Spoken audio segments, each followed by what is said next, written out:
nome é Thiago Hartwig, sou teólogo e trabalho na área de capelania hospitalar aqui em Pelotas, no Rio Grande do Sul, pela Igreja Evangélica de Confissão Luterana no Brasil. E hoje estamos aqui para trazer mais uma palavra de ânimo, de alegria e de fortalecimento na fé, especialmente no momento que nós estamos vivendo, nos últimos meses, quando somos acometidos pela pandemia do coronavírus, que tem trazido muitas perdas, trazido muitas dores e também muitas incertezas pelo que vem pela frente, quando isso vai terminar, como vai terminar, como nós vamos ficar.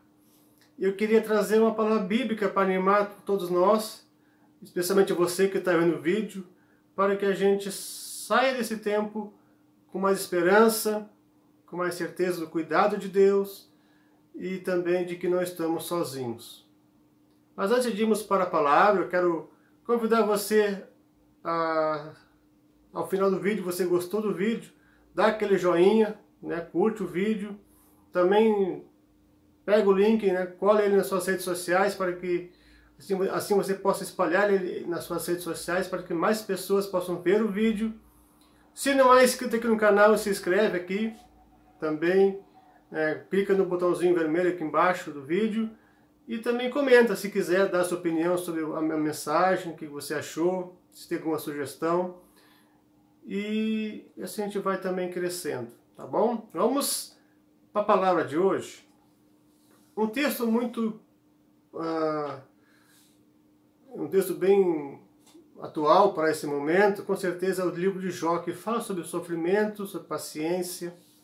E Jó foi uma pessoa que passou por várias dores e perdas em pouquíssimo tempo, né? A Bíblia não relata quanto tempo durou essas perdas até que ele saísse daquele momento, mas provavelmente foi um bom tempo. E Jó, a Bíblia relata que ele era o homem mais rico da sua época, da sua geração. E ele era um homem temente a Deus, fiel a Deus, que se desviava do mal, né? Que era íntegro e que também era um homem justo. A palavra de Deus nos diz que num certo momento o diabo ele andava pelo mundo, ele se apresentou a Deus junto com seus filhos. E Deus apresentou a Jó para o diabo: veja o meu servo Jó, como ele é fiel, como ele é íntegro, como ele se desvia do mal. Mas o diabo questionou, dizendo: bom, ele é assim porque tu abençoa ele com todos os bens que ele tem, com a família boa que ele tem, né, com a vida tranquila que ele tem. Tira essas coisas para ver se ele não vai te ofender. Então Deus permitiu que o diabo tirasse seus bens, tirasse sua saúde, mas não tirasse a vida, né? Também atingisse sua família com a questão dos filhos, mas a vida de Jó não era para ser tocada. E Jó, a partir desse momento, ele começa a ter sérios problemas em 5 áreas de sua vida. São essas as áreas. Mas antes de nós falarmos sobre isso, é bom a gente explicar aqui que quando o diabo pede para que Deus deu autorização para ele tocar na vida de Jó, ou tirar os seus bens, é bom a gente lembrar que o diabo não tem autoridade sobre todas as coisas, e ele não tem o mesmo poder de Deus. Aliás, ele está debaixo da autoridade de Deus. Ele é um anjo caído. E aqui a gente percebe, muitas pessoas às vezes acabam confundindo esse assunto, ou distorcendo, dizendo que pondo Deus e o diabo no mesmo pé de igualdade. Não, eles não são. Deus é infinitamente maior. Deus tem autoridade sobre todas as coisas, ele é soberano sobre tudo. Por isso que o diabo só toca em Jó porque Deus permite. Se Deus não tivesse permitido, o diabo não tocaria. Há uma passagem do Novo Testamento que também fala do mesmo assunto. Está lá em 1 João 5:18, que diz que aquele que nasceu de Deus, Deus o guarda, e o maligno não toca, né? Ou seja, o diabo só toca no ser humano, no Filho de Deus, se Deus permitir, né? Isso também nos leva a crer que as coisas que acontecem no mundo só acontecem porque Deus permite, sejam elas coisas que nos agradam, sejam elas coisas que não nos agradam. Mas como sabemos, Deus tem seus propósitos, Deus tem seus planos, e eles são infinitamente maiores ou melhores daquilo que pensamos, com certeza. E também nós não sabemos muitas vezes o que Deus quer no primeiro momento, mas lá para frente Deus vai mostrar o que Ele deseja. Quando Jó é atacado pelas ameaças do diabo, ele sofre perdas em 5 áreas de sua vida. Ele vai sofrer perda na área econômica, né? Jó perdeu todo o seu sustento. Como eu já falei antes, ele era o homem mais rico da sua época. E de uma hora para outra ele perde tudo. Imagina você tendo uma fortuna e de uma hora para outra ficar pobre, né? Se a gente, vamos dizer assim, se a gente fosse um caminho contrário, se a gente fosse pobre e ficasse rico de uma hora para outra, a consequência não seria tão desastrosa e tão dura como ser rico e chegar à pobreza. Não que isso seja errado, mas eu estou falando da diferença da vida de uma hora para outra que aconteceu na vida de Jó, né? Isso está lá em Jó 1, 13 a 17. Jó perdeu suas ovelhas, seus jumentos, seus bois, seus camelos, e também perdeu seus servos, tudo que ele tinha para o seu sustento e para ter uma vida uma vida assim confortável, né? Ele perde tudo isso. Mas também Jó perde na área familiar, ele teve perda na sua área familiar. Ele perdeu seus 10 filhos. Os seus 10 filhos estavam reunidos na casa do irmão mais velho, do filho mais velho, e um vento veio e a casa cai, né, num acidente, e todos morrem de uma vez só. Se uma pessoa que a gente perde já é difícil, imagina 10 de uma vez só, e nem sendo filho, né? É complicado. E muitos de nós temos perdido entes queridos, né, e pessoas amadas nesse tempo de coronavírus. E muitos são por causa do coronavírus ou de outras enfermidades, né? E a dor é grande. E já passa também essa questão da perda de pessoas amadas. Como também hoje nós estamos passando por momentos difíceis na área econômica, muitas pessoas têm sofrido por causa disso. Infelizmente, isso também tem trazido consequências graves na área do nosso sustento. Muitas pessoas têm perdido seus trabalhos, ou suas empresas que dão, né, oportunidade de trabalho. Tudo tem caminhado para uma situação bem complicada e nós muitas vezes não encontramos esperança. A terceira área da vida de Jó que ele tem perda é na área da saúde, né? Ele sofreu uma enfermidade terrível. Ele é atacado de tumores malignos desde a planta dos pés até o alto de sua cabeça. Tumores que traziam muita dor e também sofrimento. Além de perder os filhos e perder os bens, ele agora perde a saúde.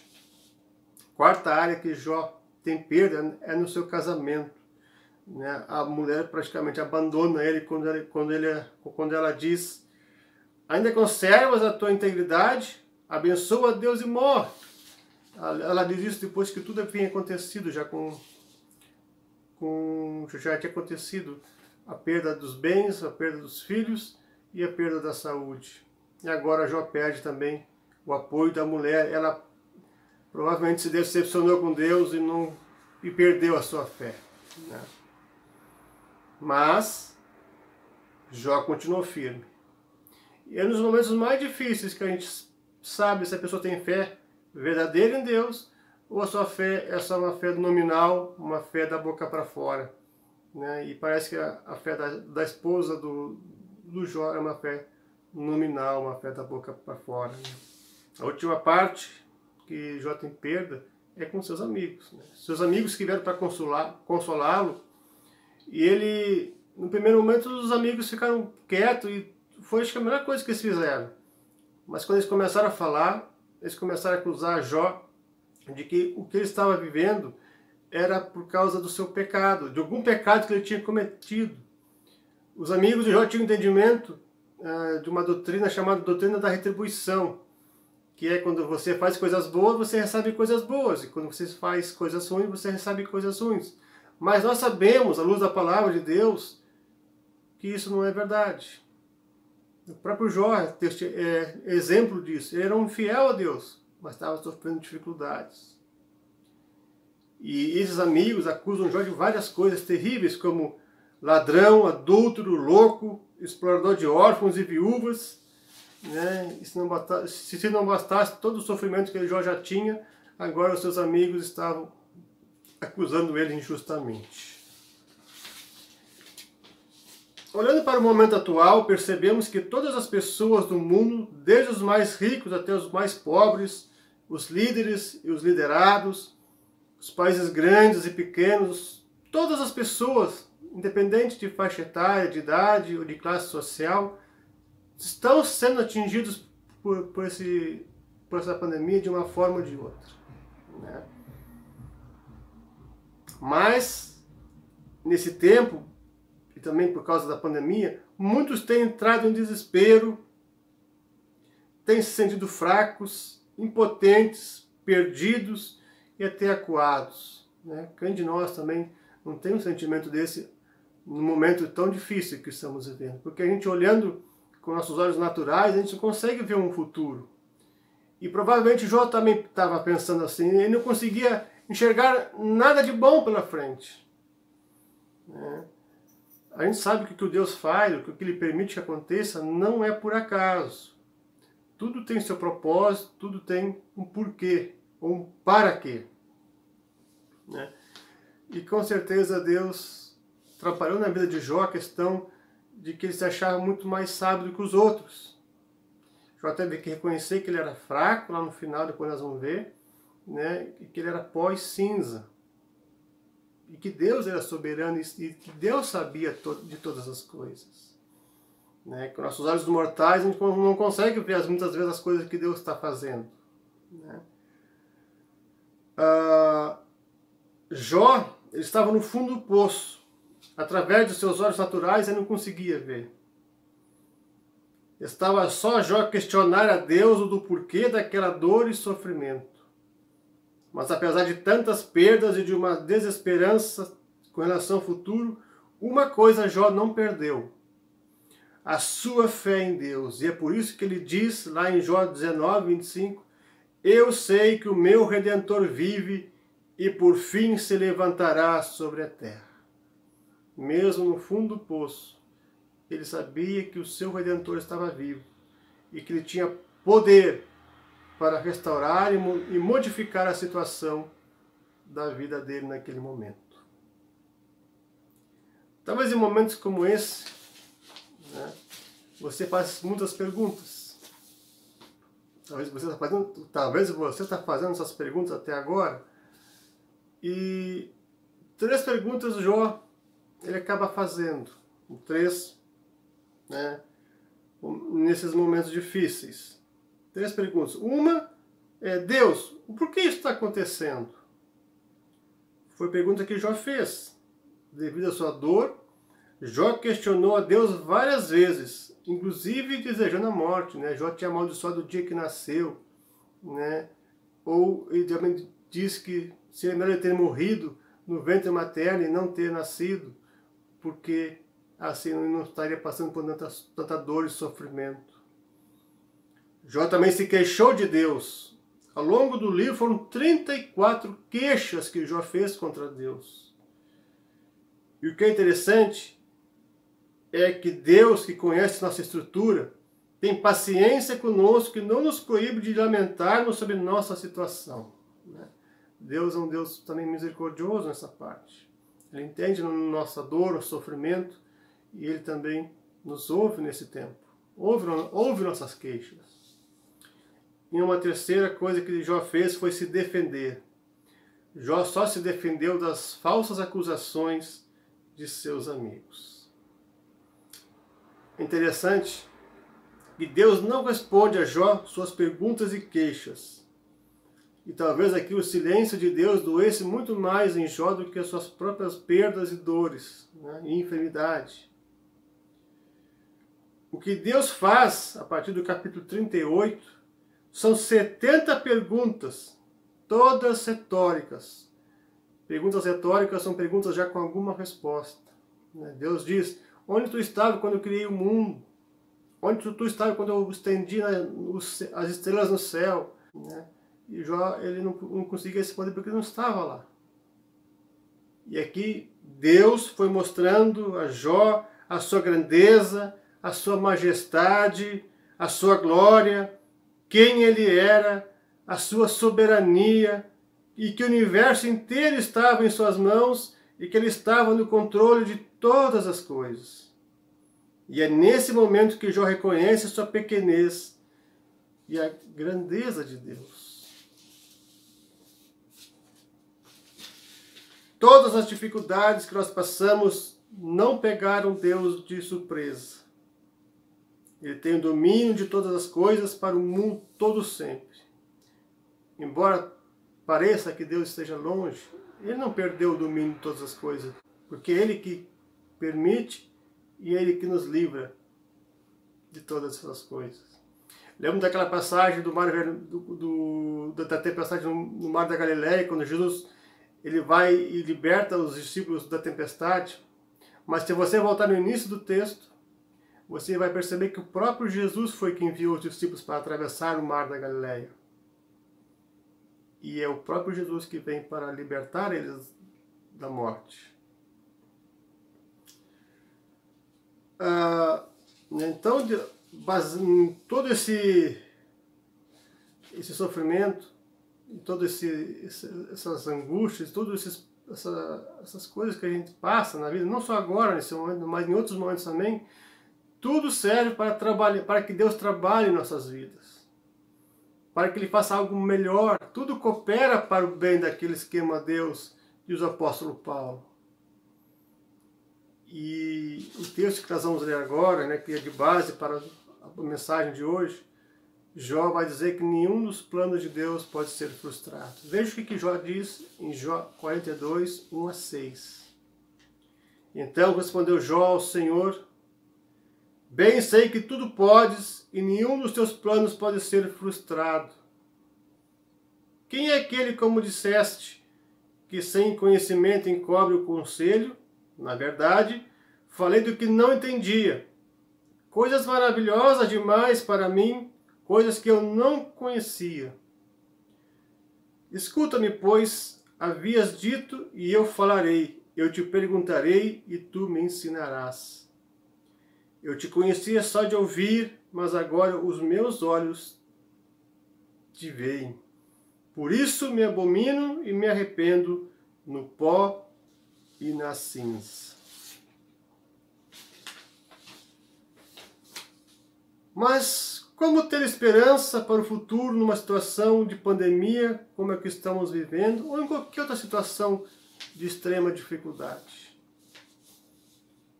Jó reconhece, depois que ele passa tudo, aquele momento de sofrimento em que Deus fala com ele e responde, ele faz perguntas retóricas a Jó, mostrando a sua grandeza. Jó reconhece a sua pequenez, a sua fraqueza, e que não passa de pó e cinza.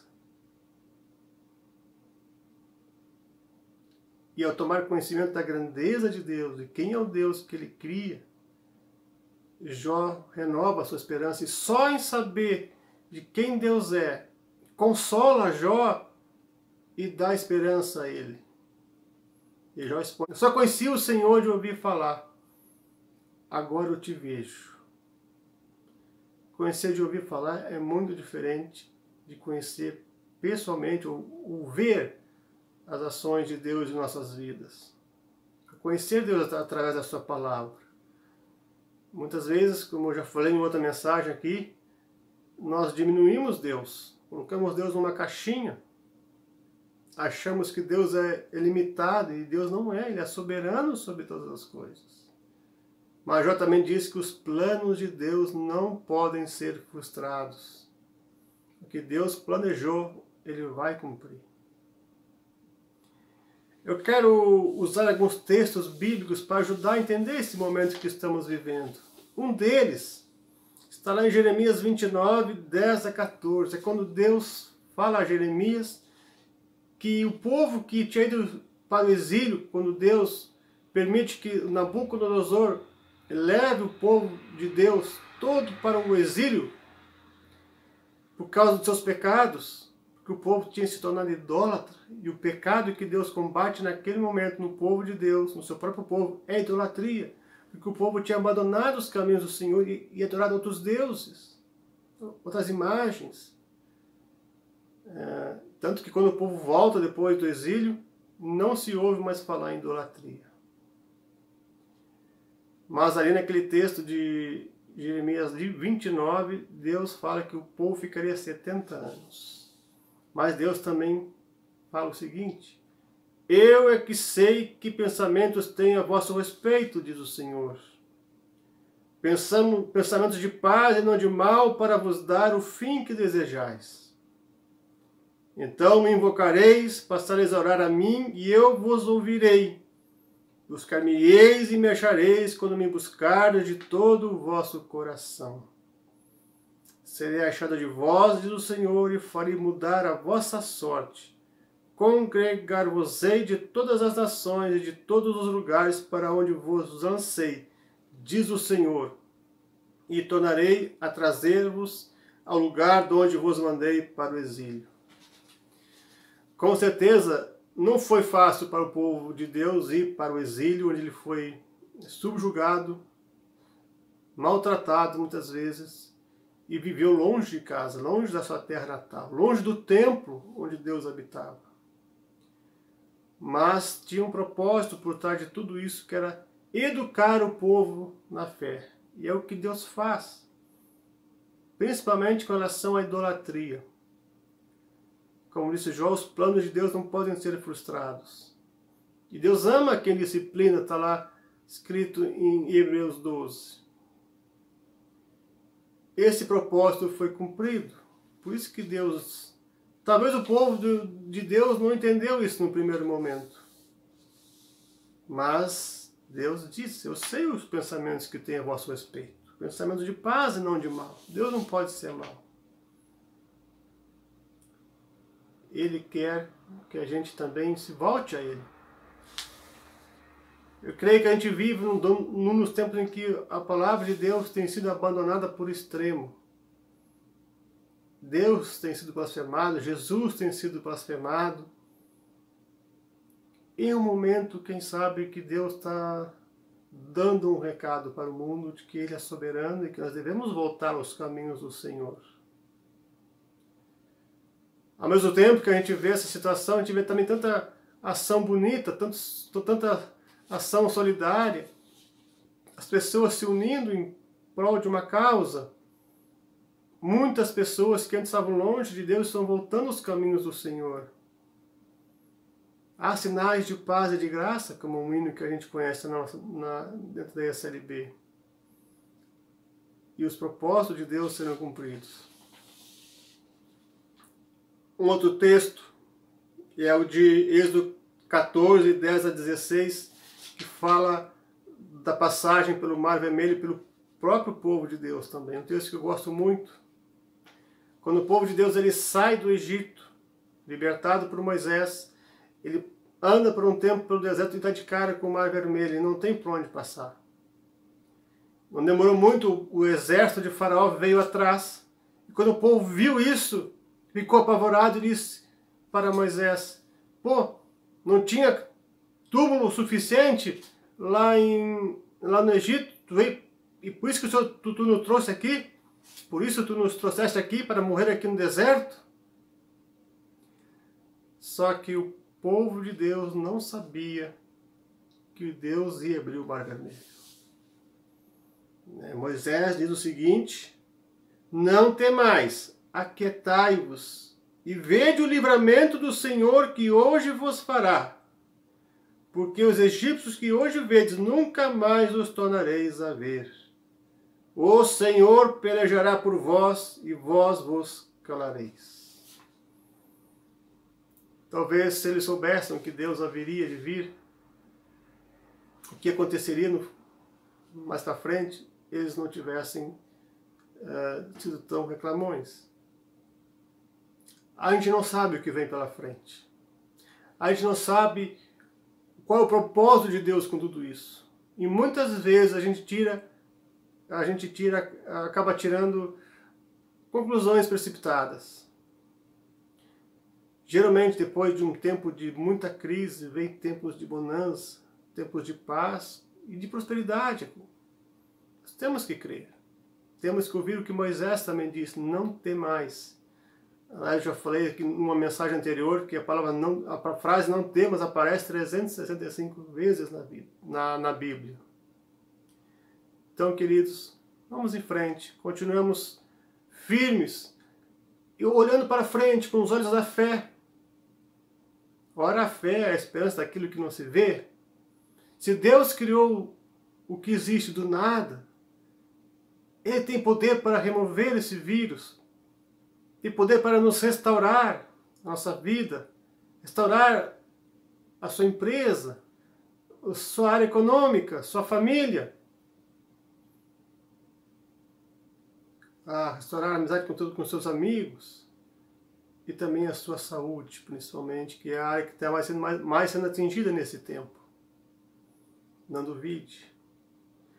Se Jó soubesse que no final da sua vida tudo Deus iria lhe restaurar, talvez ele não ficasse tão... ele não murmurasse, não se queixasse, não questionasse Deus tanto. Talvez você esteja questionando a Deus, por que nós estamos passando por isso? Mas lembre-se, Deus é todo-poderoso. Deus pode todas as coisas.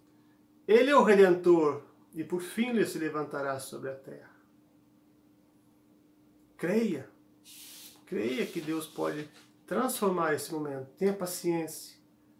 Vamos continuar firme. Assim como o povo do Egito aconteceu com ele, que o mar se abriu, Deus também vai abrir o mar aqui para nós, para que a gente passe e saia dessa situação. Lá em Jó 42:10 diz que Deus muda a sorte de Jó. E Deus restaura a sua saúde, restaura também a sua área econômica, dá tudo em dobro que ele perdeu, né? Deus também restaura suas amizades, seu casamento e por fim Jó teve mais 10 filhos. Ele restaurou também a sua família. Para terminar, eu quero falar aqui sobre uma passagem do Novo Testamento, onde Jesus ressuscita Lázaro, lá em João 11. No versículo 4, Jesus recebe a notícia. E ele diz o seguinte: esta enfermidade de Lázaro não é para a morte, e sim para a glória de Deus, a fim de que o Filho de Deus seja por ela glorificado. E imagina, Jesus está dizendo que aquela morte não foi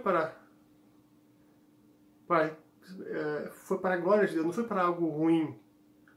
E quando Jesus chega, ele nota também o desespero de Marta e Maria, que eram suas irmãs, né?